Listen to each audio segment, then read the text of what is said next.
आप सबको जय मसीह की। प्रियो, भजन संहिता 127 के 3 वचन में इस प्रकार लिखा हुआ है, देखो लड़के यहोवा के दिए हुए भाग हैं, गर्भ का फल उसकी ओर से प्रतिफल है, अर्थात गर्भ की आशीष यहोवा की आशीष के परिणाम स्वरूप ही मिलती है। लेकिन आज के समय में गर्भ नियंत्रण करने वाली चीजों का उपयोग काफी बढ़ गया है। अब सवाल ये उठता है कि क्या मसीहों को गर्भ निरोधकों का उपयोग करना चाहिए? क्या बाइबल में हमें इसके बारे में स्पष्ट जानकारी दी गई है? देखिए, बाइबल में सीधे तौर पर इसके विषय में स्पष्ट जानकारी तो नहीं दी गई है, लेकिन बाइबल का एक अध्याय हमें इसके विषय में सोचने के लिए जरूर मजबूर करता है, और वह अध्याय है उत्पत्ति की पुस्तक का 38 अध्याय। इस अध्याय में हमें यहूदा के पुत्रों एर और ओनान का विवरण देखने को मिलता है।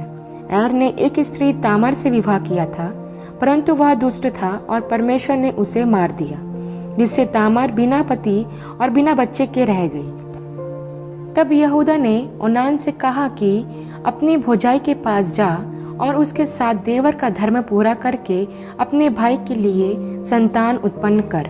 ओनान इस बात को जानता था कि जो संतान तामार से उत्पन्न होगी वह उसकी नहीं ठहरेगी, वरन वह उसके भाई एर की ही कहलाएगी और उसके भाई के वंश को आगे बढ़ाएगी।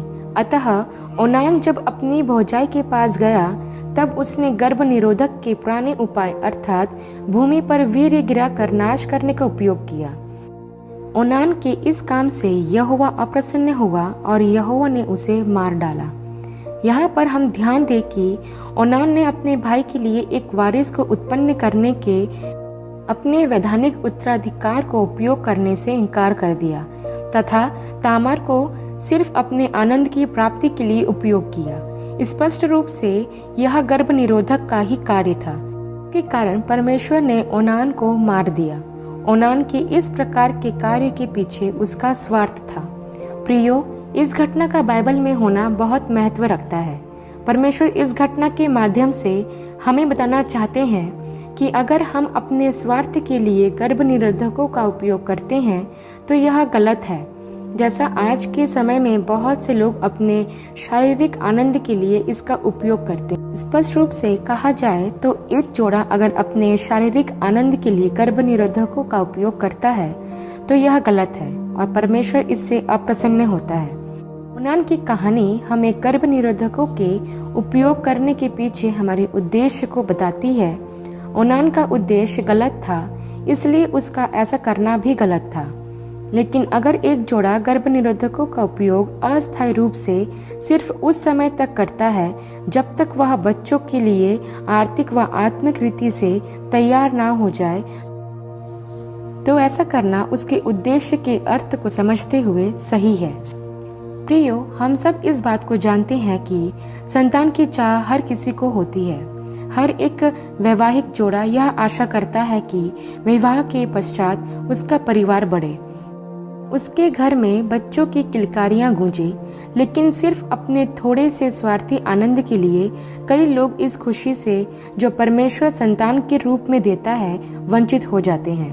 प्रियो, कई परिवार ऐसे हैं जिन्होंने गर्भ निरोधकों का उपयोग किया और आज कई साल के पश्चात भी अब उनकी कोई संतान नहीं है। वे अब संतान के लिए तरस रहे हैं। अतः प्रियो, हम मसीहों को गर्भ निरोधकों का उपयोग बुद्धिमानी से परमेश्वर की इच्छा जानकर उसकी आत्मा की अगुवाई में सिर्फ तब तक करना चाहिए जब तक हम आर्थिक व आत्मिक रीति से तैयार ना हों। लेकिन ध्यान रहे, ज्यादा गर्भ निरोधकों का उपयोग आपको हमेशा के लिए निसंतान भी बना सकता है।